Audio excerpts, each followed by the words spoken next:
नमस्ते दोस्तों। आज हम बात करने वाले हैं कॉस्ट ऑफ पुअर क्वालिटी की। और कॉस्ट ऑफ पुअर क्वालिटी क्या होती है, किस तरह से इसको इम्प्लीमेंट किया जा सकता है और किस तरह से इसकी मैपिंग की जाती है, इसके बारे में भी हम बात करेंगे। पूरे वीडियो में दोस्तों बने रहिएगा तो आपको पता चलेगा कि आपकी ऑर्गेनाइजेशंस में रिजेक्शंस और रिवर्क को कैसे कम किया जा सकता है। आइए देखते हैं एक सिनेरियो जिसकी वजह से आप कॉस्ट ऑफ पुअर क्वालिटी को आइडेंटिफाइड कर सकते हैं। आप एक दुकानदार के पास शर्ट खरीदने जाते हैं और शर्ट में से आपको एक बटन टूटा हुआ मिलता है, तो आप कितने रुपये उनको कम देना चाहेंगे। तो हो सकता है कि आप 10 रुपये कम दे के वो जो पूरा शर्ट है वो ले लेंगे।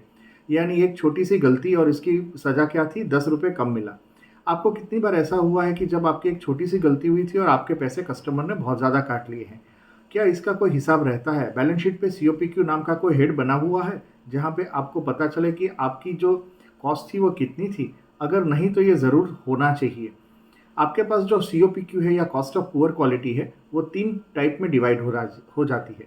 पहली इंटरनल फेलियर्स, दूसरा एक्सटर्नल फेलियर्स, प्रिवेंशन कॉस्ट और तीसरा जो है वो है अप्राइजल कॉस्ट। इसमें तीनों चीज़ों को हम अलग अलग तरीके से देखते हैं। अगर आप पहली बात करेंगे तो एक आता है आपका फेलियर। इंटरनल रिजेक्शंस कितना होता है? कभी आप अपनी इंडस्ट्रीज में जाके देखिए कि कौन सी प्रोसेस में से कौन सा रिजेक्शंस आता है, क्या लेवल पे रिजेक्शंस आता है और उसका डिटेक्शंस कहाँ होता है।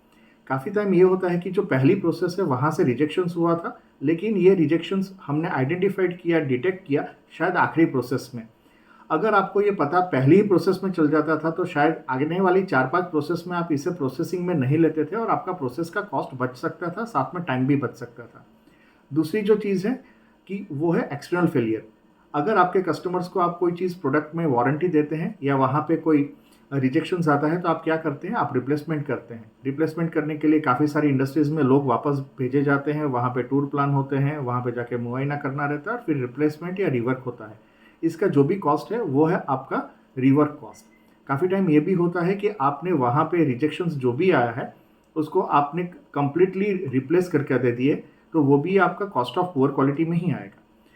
अगर इससे थोड़ा सा आगे बढ़ें तो काफ़ी टाइम कस्टमर्स आपसे नाराज़ हो जाते हैं, आपकी प्रोडक्ट वापस कभी भी नहीं लेना चाहते हैं और आपका जो कस्टमर है वो हमेशा हमेशा के लिए छूट जाएगा। अगर ये हमेशा हमेशा के लिए जो छूट जाने वाला कस्टमर्स हैं, वो जो लॉस हुआ, अपॉर्चुनिटी जो लॉस हुई आपकी, वो भी आएगी आपकी कॉस्ट ऑफ पुअर क्वालिटी में। तो ये था आपका इंटरनल फेलियर और एक्सटर्नल फेलियर का लॉसेस। आपको ये करना है कि दोस्तों ये कॉस्ट जो मिल रही है, ये जो रिजेक्शंस आ रहा है उसको नापना चालू कीजिए और बैलेंस शीट में इसको अमाउंट में लिखिए तो आपको पता चलेगा कि कितना ज़्यादा लॉस हो रहा है।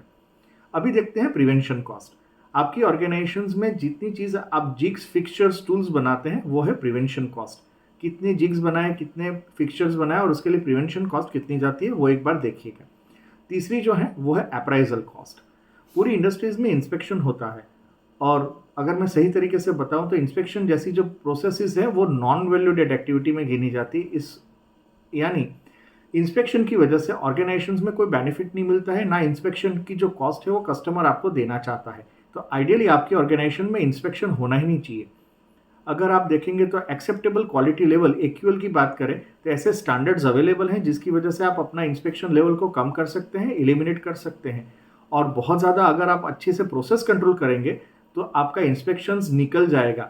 आपकी जो प्रोडक्ट बन रही है वही अच्छे से अच्छी बनेगी और आप वहाँ से बेहतरीन आउटपुट ले पाएंगे। ये तीनों चीज़ों को कैलकुलेट कीजिए, कहाँ पे कितना डिफेक्ट्स आ रहा है, कितना रिजेक्शंस आ रहा है और किस तरह से आप कंट्रोल कर सकते हैं। उसके लिए अलग अलग टूल हैं, जैसे 7QC टूल्स को ले लीजिए। इसकी वजह से आप रिजेक्शंस को कम कर पाएंगे, कंट्रोल कर पाएंगे।